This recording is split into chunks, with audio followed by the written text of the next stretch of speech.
evening, everybody. Welcome to the Mob Museum. Thank you for being with us. My name is Michael Green. I'm filling in for Jeff Schumacher, our Director of Content, who's under the weather.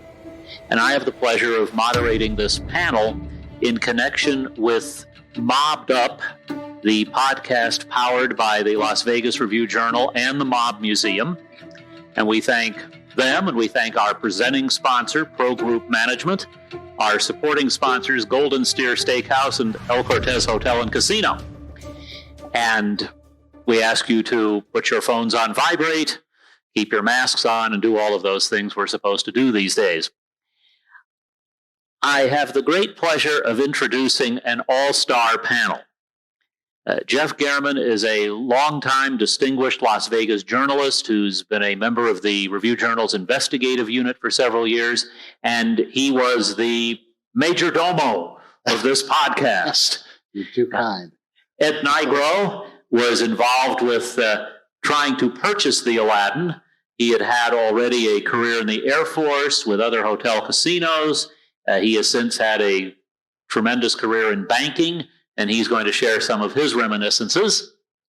And Robert List was a two-term Attorney General of Nevada, then was governor, and had the great pleasure of dealing with all of these problems the Aladdin had. Pleasure may not be the word, but we appreciate all of you being here. It's a pleasure for us to have you here. And I'd like to start with a little context for you. The Aladdin and the various things related to it, that was the subject of the second season of Mobbed Up. The first season talked about the sort of casino world, if you will, Frank Collada, Tony Spilatro, what happened with Argent, some of the things that went on at the Tropicana. And now with this second season, so far there have been, between the two seasons, 1.1 million downloads of this podcast. And it's a tribute to the people who were behind the podcast that it has gotten so much attention and so much favorable coverage. Jeff German was behind season 2, and I thought I'd ask you, you've covered the news here, written a book about the Ted Binion case, but podcasting was new for you. How did this come about, and how did it come to fruition?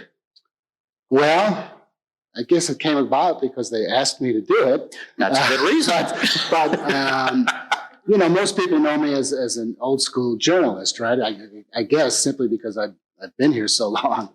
But my goal in putting this together was to try to provide a context, a little more insight into that era, the 70s, the late 70s and the early 80s, in terms of the mob on the Strip through my own experiences covering the mob and through the knowledge that I built up over the years from covering the mob. And that's what I was hoping to do. And I was hoping to provide a deeper learning experience for the listeners. But as it turned out, it was a learning experience for me as well, because I had never, though I'd been in print all these, for more than 40 years, I'd never done any kind of a broadcast project like this. I hadn't written, for example, I had no experience in writing the scripts for this broadcast style. Broadcast style is a little bit shorter maybe, or more concise, precise, and punchier. So I had to learn that on the fly. I hadn't recorded any, done any recordings like these episodes that I had to do. So that was all new, and I was kind of learning on the fly. But fortunately, we had a really great team behind all this, from the editors on down. And, people were patient with me. And, everyone was patient with me. And they gave me the kind of guidance that I needed to really, to help make this thing kind of successful. And it turned out to be kind of fun in the long run. I don't know. I think the thing that I took away from it the most was that I kind of rediscovered how, colorful that period was in those days. And you mentioned Tony Spilatro. The mob was everywhere in the late 70s and 80s in Las Vegas. And Tony Spilatro, you can't talk about the mob in Las Vegas without talking about Tony Spilatro. And he ran around town like he owned it, right? He had his his bodyguards, some of his entourage, and he'd go out to bars, nightclubs. He was very visible, and at the same time, he was very active, in the rackets. You name a racket, and he was involved in it here in Las Vegas. Loan sharking, illegal gambling, fencing stolen jewelry. They ran a burglary ring with Frank Collada, the star of season 1 of Mobbed Up, and his his childhood friend. And of course, he was involved in skimming and in the casino. So it was just a very colorful time. There was so much going on. Not a day went by when there was a story that we didn't have to write about the mob, or maybe 2 stories, 3 stories. I just learned from the people, the more than 24 people or so that we interviewed, that just how colorful and how exciting it was to be a reporter in those days. And I think I matured as a reporter from some of the experiences that I had in those days. So it was really a lot of fun, to be honest with you. Well, it was a lot of fun to listen to as well. Well, I appreciate that. I hope it turned out well. Well, it did, and Governor List was a part of it. And before becoming governor, you were attorney general, so you certainly knew about the challenges posed by organized crime. When you became governor, did you expect that the mob would play such a significant role during your time in office? I had a sense that it might, because I went through the Lefty Rosenthal case when I was attorney general, and that we really laid the groundwork there for the legal standards to which casino operators can be held accountable. Specifically, he'd been at the Stardust Hotel, and we felt he was mobbed up, and we called him forward for licensing, and the control board and commission found him to be unsuitable. And of course, he took it to court, and my staff won the case in the lower court, and then it went to the state Supreme Court. And I argued the case there personally against a fellow who had been the Solicitor General of the United States and Dean of the Harvard Law School, Erwin Griswold, who was probably the foremost constitutional lawyer in the country. And we won it in the state Supreme Court, and then they went to the U.S. Supreme Court with a writ, and we prevailed there. So we knew at that point that it was sort of the tip of the iceberg. And it wasn't long after he became governor that the FBI came to me with the transcripts of the wiretaps. And the total scope of what they had done was incredible. It was amazing. They had over 70 people that had been subject to the wiretaps. And in the end, it enabled us really to transform the industry in Nevada with a lot of help from a lot of people, good people on the board, the commission, the public stood with us. And it was a very, very tough and difficult time, but we got it done. Actually, within 1 year of the time that we undertook that task, we had taken away the licenses of 7 hotels and casinos and resorts, about half of the strip, actually, and found new buyers for them. And just processing those applications was huge. We went to the legislature, and I must credit them also. They gave us 87 new agents, which virtually doubled the size of the number of agents of the Gaming Control Board. And in fact, before we did that, or at the time we did that, there were very few that had been there more than 3 years. They were pretty green investigators. We also got a training officer and set up a training program for all the new agents. And they're the ones I would credit for getting all those investigations done and in such short order, and keeping the places mostly open and operating and employing people, and started collecting taxes. And the entire world changed out on the Las Vegas Strip. Taxes. Huh? taxes. Taxes. We state employees, thank you. What did you think, Governor, when you looked at all those FBI transcripts, when they dropped that on you? What were you thinking when that occurred?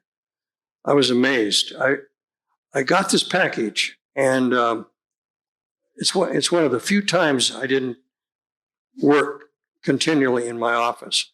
I took everything home to the governor's mansion, and I sat there for several days, pouring through it, reading it, learning from it, making notes. And it was incredible to me, the information they had gathered, the job that the FBI had done. And it actually was an incredible step on the part of the FBI to trust my administration and to trust our people, Gaming Control Board, the commission, and myself for that matter, because there had been a very, very strained relationship between the feds and the state of Nevada for going back for decades, actually decades. And this was the first time that they came to us and sought our cooperation, and it formed the basis of what is today an excellent working relationship still.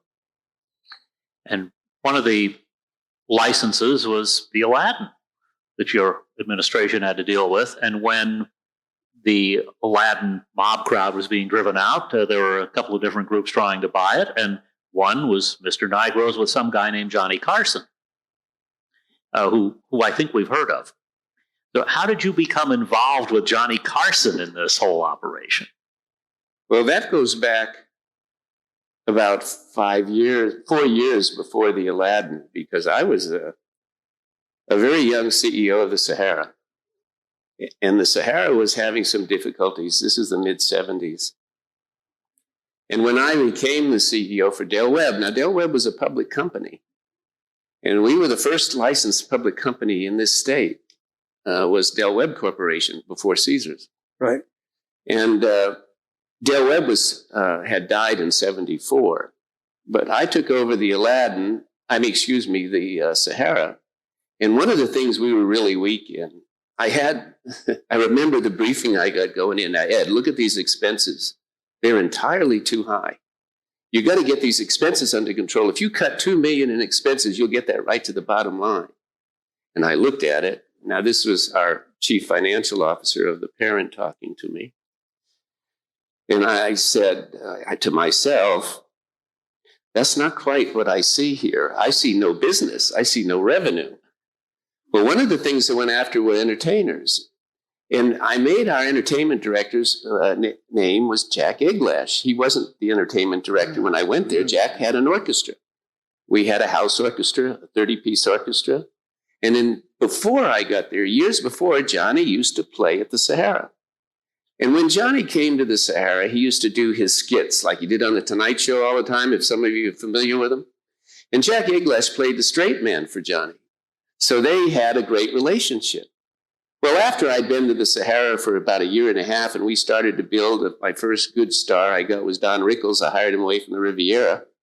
And then Jack would go to Caesars to bring his orchestra over there, because we shared orchestras in those days, because Johnny wanted a full orchestra and he wanted Jack to do the skits with. Now, picture this. Now, this is how some fortuitous events happen. Here's my entertainment director on the stage at Caesar's Palace with one of their biggest star. And he comes home to me. He comes back to the Sahara one evening and he says to me, Ed, Johnny's not happy. And I said, well, what's he not happy about?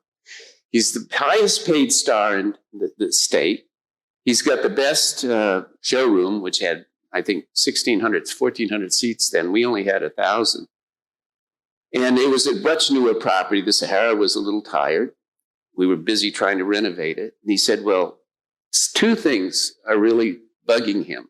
One, they only will let him play 2 weeks in a row, 2 shows a night. And he doesn't want to do that anymore. He'd just like to play weekends.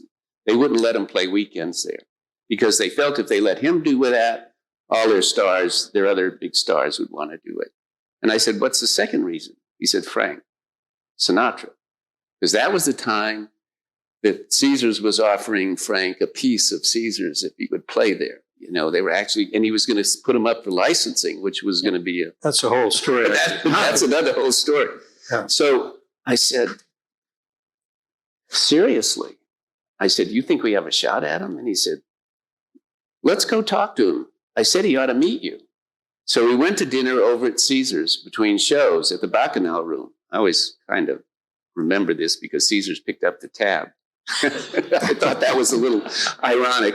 But we sat down, Johnny and Jack and I, and this is how Johnny did his deals. He had no agent, and he never would sign a contract because he was turned around once by William Morrison, so he never had an agent again.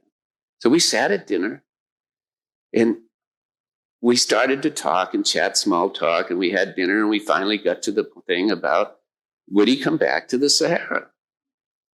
And he said, well, you know, Ed, how would it work? And I said, you want weekends? We'll do only weekends. And he said, you will? And he said, but I need a Learjet to pick me up right after the Tonight Show Friday night. See, it filmed at 5:30, you know, in Beautiful downtown Burbank. Burbank, thank you. And that beautiful, how can I ever forget it? And so we pick him up at about 7 o'clock. The jet would be waiting and fly him in. I said, sure, we'll do that. And then after the Sunday midnight show, he'd play 2 shows on Friday night, 2 shows. I mean, he'd play, he'd do 2 shows Friday, 2 shows Saturday. And then he would do, he would leave Sunday morning because our new group would come in on Sunday. I said, we can do that. And he said, but the Sahara's a little tired. I said, yeah, but I'm working hard on that. I said, I'm working really hard on what 30 years had done to it. And he said, well, the last thing is how much will I make? And I said, well, you charge, and this is true, $29.95 for your show. And I said, I don't think we should charge more for your show at the Sahara. He said, yeah, you're right on that, Ed. And I said, so $29.95, I have 1,000 seats, so I'll pay you $30,000 a show. He said, well, that's a little less than I'm making here. And I said, yeah, I kind of figured it was. But it's not too bad, is it? He said, no, it's not too bad. But if you let me do all that, I'll come and visit you tomorrow to look at the Sahara. And when I leave here, rather, on, it was Sunday, I think was his last show.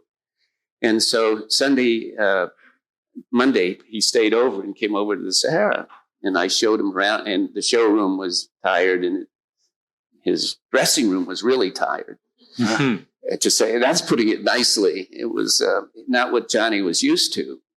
And but I said, if you come, I'll do the showroom over, and I'll have the dressing room for sure when you come here. And he said, well, he put his hand out, shook hands with me. He said, I'm coming. I'll give you 7 or 8, maybe 10 weekends a year. I won't sign a contract. We have a deal, and you better fix this showroom up. I said, we got a deal. I said, good. So how long before you come? He said, 3 weeks. I said, 3 weeks. And we managed to do the show.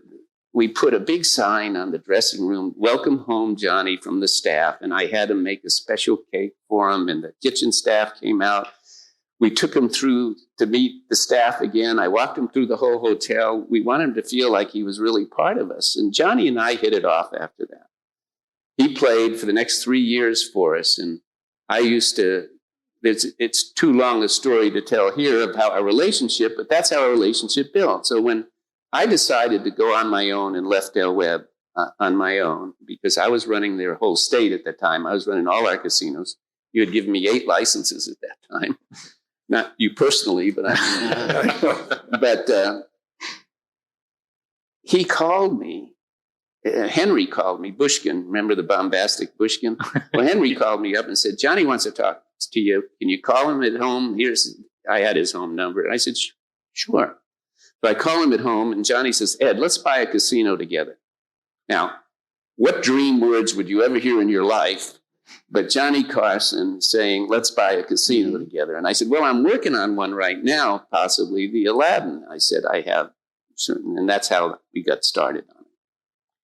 Now, in the end, you didn't end up with the Aladdin, and that's a story unto itself as well. And both of you had some encounters in that process. And I know, Governor, you've been close to Wayne Newton. You were close to Carson. They're the bidders. Yeah, one of the things, though, that was really important to me at the time, because this was before I'd been asked to go in and take over operations of the Sahara, which was an extraordinarily risky venture, and I knew that, was that the Sahara was taken over by the judge. Remember, he grabbed it right out of control of the Gaming Control Board and the Gaming Commission. Judge Claiborne. Judge Claiborne. Yeah, the Aladdin. Yeah. First time. You mean the Aladdin? Yeah, The Aladdin. the Aladdin. Yeah. First time in the history I of know. this state I know. that's ever happened, because you were about to shut it down, We were. and it deserved to be Well, shut down. we ordered them to get a buyer in. They had Yeah. to go. They had to go. And in fact, the Aladdin was probably one of the easiest cases to make, because the main operators of that property had already been convicted Yes. in court of criminal charges. And so, I mean, we ordered them to get a buyer, and they delayed and they delayed and they delayed. And then they brought in Del Coleman, who could never pass muster. And that stalled us for a while. And we kept after them. And finally we said, we're going to close you down, which last thing we wanted to do, put all those people out of work. But push came to shove. We said, you're done here. You guys have to leave. And at that point, of course, they went to Judge Claiborne, and he said, he put us under first a preliminary restraining order, and then a preliminary injunction.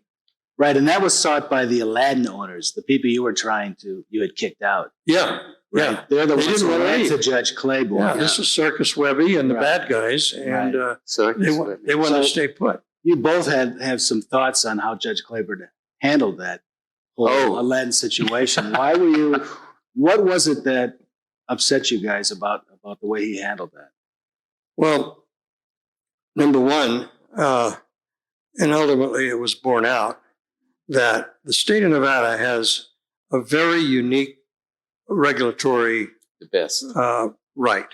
I think. And they're the ones who have the discretion to make a decision on whether someone who holds this privilege, it's not a right, it's a privilege, to operate a casino, is enabled to continue, or they have to get out. And that's a precedent that came out of the Rosenthal case when I was AG. And I said earlier that laid the foundation. And really what he did was to cross that line and interfere and substitute his judgment for that of the experts. And ultimately we got to the Ninth Circuit with that. We took an appeal and we prevailed, and his order was rolled back. But he had a reputation of being a bit of a renegade. He was a controversial judge in many instances, and ultimately was charged with bribery, which was never proven. That the particular Conforti case, right? The Conforti case. Yeah. But he was convicted of But he was impeached. IRS tax evasion.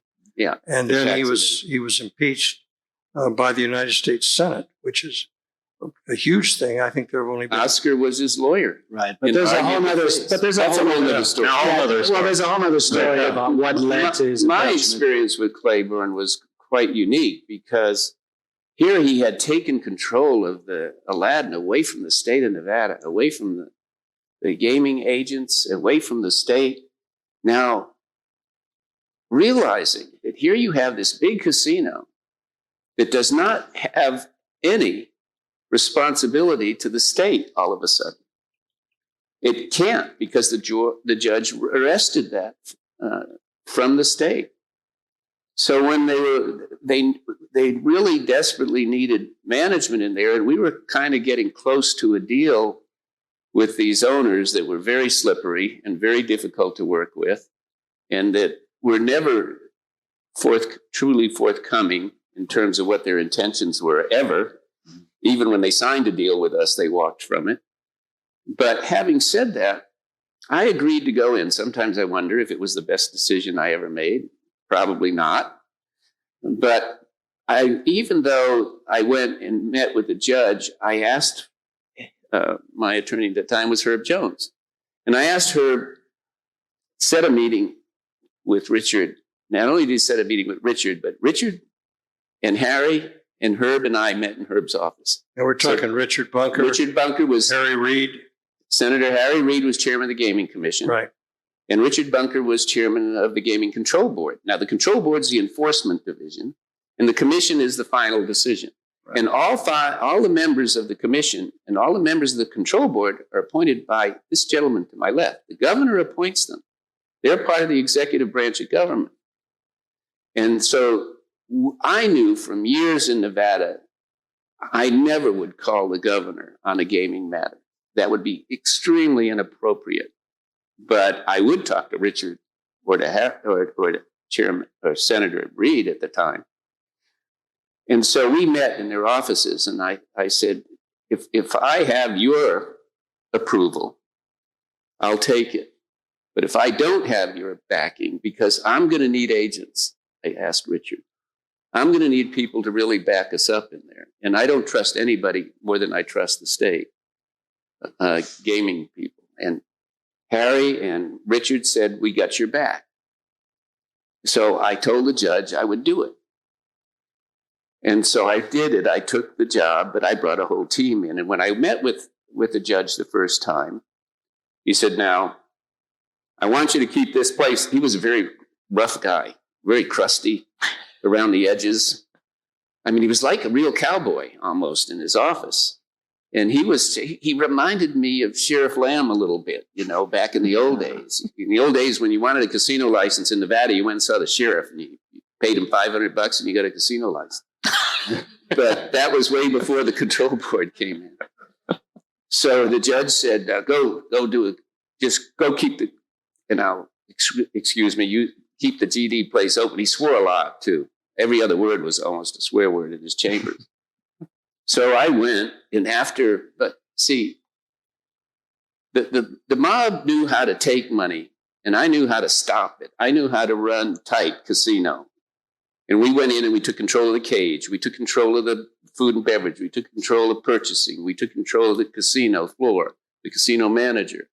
I took control of accounting and finance. And we locked down every possible sieve, but we had a lot of bad people that were still trying to take money out. I had to let about 150 people go. And these were all people that had their hands in the till one way or another. With our internal controls, it wasn't hard to find them very quickly. So after about 5 weeks, the newspapers published this Black Friday at the Aladdin. Yeah. And my Herb gets this call at 11:30 Sunday night from Claiborne, the judge. And he says, you have that little SOB in my office. He called me a little SOB. I guess it's better than being a big SOB. But he said, you have him in the office by himself, without you. I don't want any counsel present at 8 a.m. tomorrow. And Herb called me at midnight and said, we got a problem. And I said, what's the problem? He said, run the place. That's all he told me. So I'm going to run it. And he said, I don't know. He's really upset. So I went in to see the judge. And I walked in and he said, you don't need to sit down. So I figured this is going to be a very short meeting. I'm probably being fired. So I said, well, Your Honor, what did you want to see me about? He said, I sent you there to save jobs, not to let people go. He said, I've been getting calls, and I knew he was getting calls from St. Louis. These were all people from Cleveland, St. Louis, and Chicago. And all of them were members of different groups that were controlling. Mail and George's group had the slots. Another group had the table games. Another group had purchasing. And they all got their money out of each section. Well, I said, I bet you have. And he said, and I don't like those damn calls. And I said, well, they were all part of the system that was stealing. That's the only reason why we let them go. And he turned beet red. Now what's he going to say to me? So he used another very profane word and said, get out. And I said, Your Honor? And he said, get out. And I said, does that mean I'm fired? And he said, no, I just don't ever want to talk to you again. Get out of my office. Well, I go back and I call Herb up. And I said, he didn't fire me. And he didn't tell me he wanted something done. He just said he never wants to talk to me again. So I called up Herb and he called Richard. And I said, I need to meet with Richard. And I met actually with Richard, and George Schwartz came over to my office at the Aladdin. I said, remember that day in the office when you said you got my back? Well, now I really need you because we're running this place really exposed. The judge said he's not covering me and our people that are here. But it was sort of ironic in the sense that here I was. No one has been in this position ever before with our team in there, and we had nobody to report to. And so fortunately, we had really great controls and internal controls. And then I had George met with me, and we brought in agents that I put in various places, in the back end, in the front end, in the cage. No one knew this because we wanted to make sure that we were protected from the standpoint of accusations of malfeasance or, not doing things right. And so my episode with the judge, we never saw him again until he called a meeting about the sale. And that's when I said we got double crossed. That's when the double cross started. Well, do you think that had an impact on your bid, yours and Johnny's bid, your relationship, or I don't know how to describe it, a poor relationship? I was told on your effort. Yeah, I was told I don't think so. I think they knew they were not going to sell it to us from the very beginning because I was told that. Who told you that? I knew you were going to ask me that question. Never open up to a reporter. Many of you may have heard the name Mo Dalitz, and some of you may not know about Mo Dalitz. But I met Mo Dalitz way back in Hughes' days because he was instrumental in getting the sale of the Sahara in the Desert Inn and the Frontier to Howard Hughes. Right. Because he was Meyer Lansky's representative in Las Vegas for years. And Meyer Lansky was the finance guy who did all of the arranging with the pension funds to get the loans. Because that was the biggest problem that the state had, that all of these hotels in those days were owned by individual owners. And they all had this pension fund money that was all connected to Lansky. Right. And the banks weren't going to loan them any money. Only so they had to go to the pension fund. Yeah. There was no financing for anything in those days. So they couldn't raise capital. So it made your job 10 times as hard because you couldn't just shut down the whole strip. And none of the public corporations couldn't own the properties. And so they couldn't go to Wall Street. We couldn't get financing. And so the mob went to Jimmy Hoffa. Exactly. So that this part of moving the mob out was also part of the transition of financing these casinos. Because remember, I told you they were all individual owners with, quote, investors. Oh, man, those investors, you got to watch out for those people. And the people that were running them or supposedly running them were just actually, we knew different terms for them, representatives, front men, whatever you wanted to call them. So it was a long, tough process for regulators to move them out. But I met Mo back those days, and I used to play golf with him some, and with my dad, who was president of Sands at the time. And when I went to Dale Webb, Mo was also a very big benefactor for Las Vegas in those days. Yes, he gave a lot of money. I was Chief Barker, head of variety clubs, which ran the Tony Forbeal, and we did all of the. We were the biggest fundraising group for needful children, mostly children with various handicaps. And we had special schools for them. And one day Mo calls me and says, Ed, call me down. And he hands me a check. He writes out to Variety for $600,000 and he gives it to him. And he says, here, go build that new center you wanted to build. And I looked at the check and it said Ed Nigro on it. And I said, no, Mo, I handed it back. I said, you made this out wrong. He said, oh, yeah, I did. And he scratched it and he wrote Variety Club on it. It's a good move. He was a very well-performing citizen in those days. We all knew him. You walk into the Las Vegas Country Club and there he sits in that same table on the left-hand Yeah. side against the wall. Always. And everybody knew him, and he was a benefactor. And this is in the days before the mob was really cleaned out that I'm Yeah. referring to. And these guys were everywhere. They were all over Oh, town. You talked about Absolutely. Spilatro being all over town. So they all were. But Spilatro, to Campaign me, contributions. Spilatro was was a hoodlum. he was a hoodlum. But That's you different. guys used to take campaign contributions from. Oh, yeah. from guys Yeah, they like did. that, right? Oh, every But it was not. That was the norm well, to a degree. Yeah. I guess. Yeah. Well, in those Spilatro was he was the exception. He was not an a bad. accepted guy He was No, just a no. in society. no. But the other guys that we're talking about, Morris Schenker, Yeah. he was everywhere. He contributed to everything. They were a part of our community. And we all knew they It's a were going to be small town. gone one day. I mean, we knew that. They just weren't ready for it. But So what did Mo tell you well, about when the I Aladdin? started to go into the Aladdin, I used to have Mo would call me. Now we all knew Mo's phones were always tapped, even in those days. So he used to call me and say, "I want to talk to you about Variety Club," and we meet at Denny's right around the corner from his, and we talk about the Aladdin.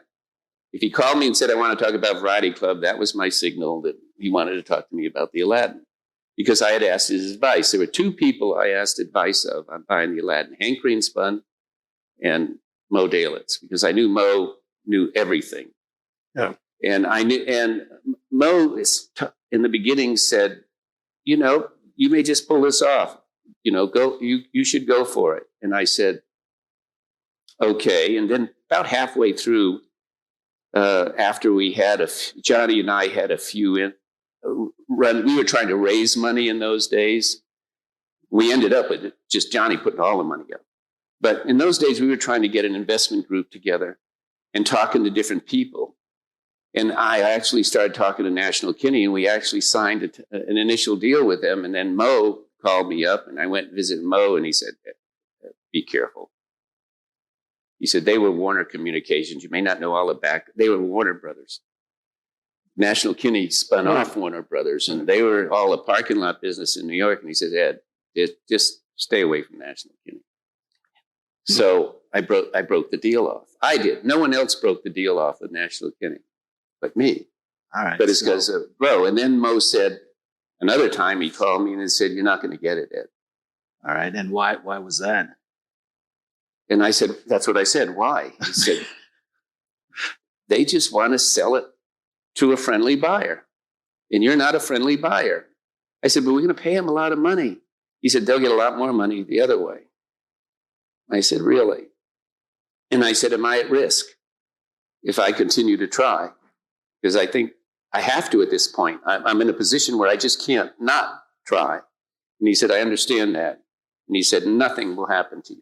Mm-hmm. Nobody will harm you in any way. And, I knew from way back in the Hughes days that the mob didn't harm outsiders. They only harmed mostly themselves, or sometimes targeted regulators or politicians that they didn't like. That was the politicians and regulators were fair game, but And a reporter once in a while. and a reporter Once in a while. A little bit. Just a little. Yeah. But mostly, I felt, that there wasn't going to be any admonition because I knew he talked to the main player in all this, which, though Lansky had done a lot of the Hoffa at this in Teamster financing. At the time I was involved, the Teamster pension fund was run by a New York Wall Street firm called Victor Palmieri. Mhm. And I knew Victor because I had to negotiate with him to assume the loans, because we were assuming the pension fund loan. And we actually negotiated a deal to assume all of the loans, when we were buying the Aladdin. So when we announced it, we had the whole deal done, basically. All they had to do was put a signature to it, and they wouldn't do it. So why was Wayne Newton and Ed Torrey's, why was their offer more attractive to these guys at the Well, their offer didn't surface until they walked from us. It was in the judges. We went and we had the signed deal, and I brought an interesting thing about it because I wanted to let everyone know what our real deal was, because there was a lot of, in order to walk as well, they tried to tarnish me and they tried to tarnish Johnny. And the way they tried to tarnish me was saying, well, because I was the one negotiating the deal. Henry Bushkin had little or nothing to do with it.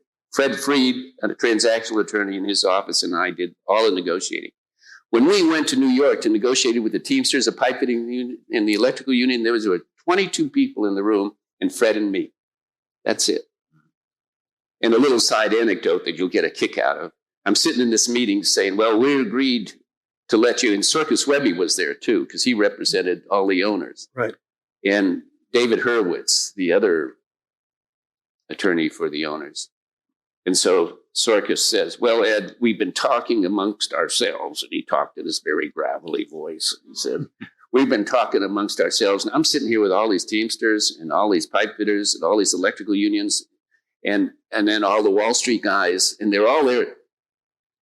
We want you to give us a $20 million key man life insurance policy on you as part of the deal. And I said to them, I said, oh, that makes a lot of sense. I think I'm going to, where do I sign? Can you imagine if you're worth more dead than alive, the minute you sign the deal? I said, that doesn't sound like a very attractive deal to me.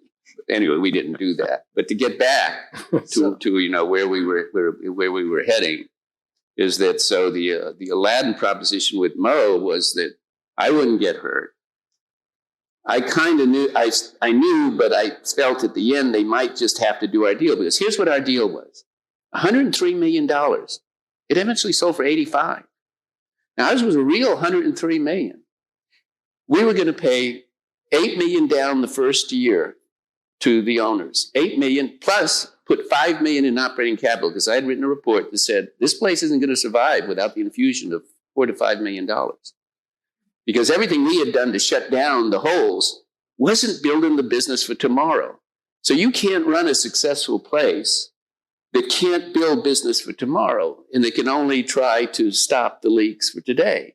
But I could only do what we had a chance of doing.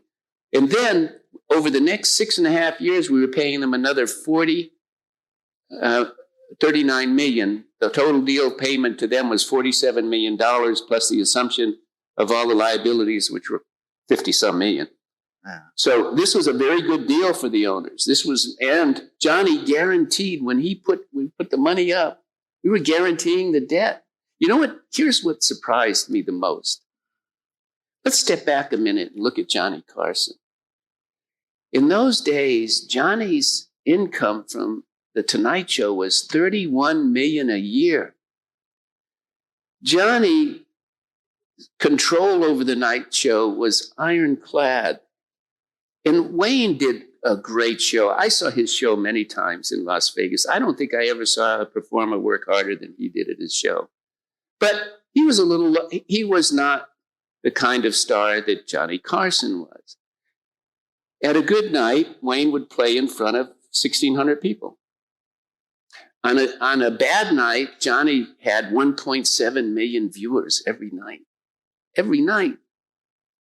He could make or break stars, entertainers, people on that show, but he was never vindictive. He always played low key and low ego. But that Tonight Show was so powerful, and that's what I was doing when I brought him over from Caesars. I knew I got the Tonight Show. I got to put every one of our stars on the Tonight Show before they appeared at the Sahara. Oh, he'd say, where are you going? Well, next week I'm at the Sahara. That's priceless. Yeah. So Johnny, what he wanted to do in Las Vegas and for that deal was really priceless. And he was putting his own money up. And he was going to appear there. And he was going, we did a deal because of Johnny, I had entertainers lined up that you could not believe, because it was Johnny, who was leading it. So that's the part where our deal was really solid deal. And for them to walk from it was clear that it was not about our money or our ability to perform. And it was about? Well, I always to this day still question why Eddie Torres was licensed again, because I knew his history. We all did. And like the governor was saying, what the state was trying to do, we all knew these people, but it was still time for them to leave. Yeah. When there were times where they got grandfathered in, or we used to call, back in the Hughes days, we used to say you're cleansed to everybody who was working in the casinos, meaning nobody's going to get fired once we took them over, because no one knew how to run casinos. All the people, we didn't have dealer schools or shift boss schools. When we needed a dealer, we sent word back east, and they sent dealers out to us from Chicago or Cleveland or St. Louis. That's where all the employees came from. Well, the issue about our deal versus their deal, and why we were surprised, because Eddie Torres you go back to the Fremont. The Fremont in the 60s was the suitcase place for all the skim money went to the Fremont. And Eddie and Levinson and Eddie Torres were caught on tape talking to Mayor Lansky's right-hand guy about how much they got to increase the skim. They got to get more money out of it. And they were complaining that they had to pay some dividends. He said, I don't care about dividends. You get us this money, you're not getting enough. And so the FBI taped them, but they were illegal wiretaps. They'd stuck them in their bedrooms and everything. So they couldn't go. They tried, they got thrown out, but they did get Levinson to sell out, and Eddie got to walk. Yeah. And then he got licensed at the Riv, but at the same time, we thought that there was this, because when Dorman came in, it was Levinson and Dorman, Yeah. I mean, not Levinson, it was Torres, and you turned him down then. Right. So that's what surprised me. But I think with Wayne there, it gave them a good cover to get Torres in. Governor, did you have any thoughts on that at the time? Do you recall these two competing deals, and what was positive about Newton's deal or Carson's deal? And I do remember there was one point where there was a confluence of the two potential buyers. And it was coming up for discussion before the Gaming Control Board. And that was after they walked from us. Yeah. I was at that meeting. Okay, I'm going to talk about before the meeting. Oh, okay. I'm sorry. And we had 3 members of the control board. And it was, of course, it was Richard, and it was Glenn Malden, and Jack Stratton. I believe it was Jack Stratton. Yeah, I remember. And I remember Jack very well. He was the old guy. He was a wonderful guy. He was great. Guy. Yeah. He called me out several times. I talked to Richard, and I said, I can't remember who called who. We spoke very regularly. And he said, yes. He said, it may be before this meeting is over that we're going to have to give some indication of what we'd like to see happen. And I said, well, Richard, I'll just give you one bit of guidance. It's my wish that you guys stick together on whatever you decide. I hate to see a divided board or divided commission on who's going to proceed with this, because we got enough issues already with everything else that we were dealing with, all the other licensing, all the other revocations. I said, please work toward bringing it together. Try to get some unity. And afterward, I was informed that one of the members, I think it was Malden, disagreed with Richard, and Richard apparently favored Wayne, and was I guess pretty open about it. He felt like he's a local guy. We know him. He's an honest guy. Interesting enough, there was very little discussion about his partner, Torres. Yeah, who's going to be the operator? Wayne did not operate. Yeah, anything. I know. Yeah, he'd been running the. But see, Governor, what had happened before that meeting? We went before Claiborne, and they told Claiborne they were not executing the agreement with us because we kept changing the deal on them. That's what they told So that happened before. So we knew we were out. Yeah. At that meeting. That was what the regulators that really wasn't public. That wasn't public at that point. No, it may not have been public, but there was no choice. We were out. You couldn't vote for us because you can't pick who they sell to. Right. And you were in a tough spot. You either approved Torres and Newton on that deal, or that place was going to shut down. Yeah. So there was a lot of pressure on you to make Richard. And I talked to Richard after that. because Richard already knew, because I told him we were out. I said, you're not deciding between the two of us. What you're deciding really is whether... That's probably why he expressed That's why he expressed that what he he thought did. that Wayne... Because I said, that. you can't... He and I talked a lot, and I talked to George a lot about it. And the tough part, and I knew this, and this was what was so hard to explain to Johnny. I knew the tough spot the regulators were in. Because they had let... And since they'd licensed Tories once before, after the Fremont, it was probably easy to say, let's do the Newton Tories deal. And Newton was a good shield for him, and let it go. But I also remember at the meeting saying, well, how much? They asked him how much money they were going to bring to the table and put in. And Newton said, well, our advisors tell us, because Tories didn't say much of anything in the whole meeting. And Wayne said, well, we got plenty of money in the cage. That was the answer. And no one questioned it on it. But you know, the long and the short of the story, a year and a half later, they were bankrupt. So So you don't go as far as saying the fix was in. No. You wouldn't never There was say no, that. there was no. So it was no, just it- what? it Then was- the bottom line was The what? double cross was the judge. That's what you felt was... Because we the double brought the cross. signed intention letter. It wasn't just this was our intention. It's called an intention letter. And when we wrote the intention letter, it had, at that night, Johnny flew in, and we met in the presidential suite up there at the Aladdin. It was Johnny Carson flew in. I was there. Henry came in. Circus Webby was there. Richard Daley was there. And These are all the Aladdin David Hurwitz was there. ownership group, yes. And they represented all the ownership group, and Daley was the president. And we told him at that meeting it was all Johnny's money and Johnny's guarantee. And we struck the deal. And I have it, we all marked it up. Right there in that room that night, we spent 5 hours negotiating that night. And it was about 1 o'clock in the morning. Johnny had gone to bed in the other room. We signed the deal. And Johnny Carson signed it, and I signed it, and Richard Daley signed it. And so we took that letter, and that's when we announced it, because we had all of the other things negotiated. This wasn't like, okay, now let's put the deal together. We had the contracts all ready to sign. We had all of the mortgage money already ready to sign with us. We had done all of that work. So when we went to the judge a week later saying, Your Honor, here's the agreements. They won't sign them. What are you going to do? What should we do? And the judge just said, I'll take it under advisement. And Well, we walked out. That's where we have to take it under advisement, I'm afraid. But this could go on 5 hours, just like that meeting. I'd like it to. But Sorry, I talked too long. but we do have to come to a halt. But again, we want to thank Jeff Gehrman, who put together the Mobbed Up podcast, Ed Nigro, who put together the deal, Governor List, who put together the regulators. Thank you.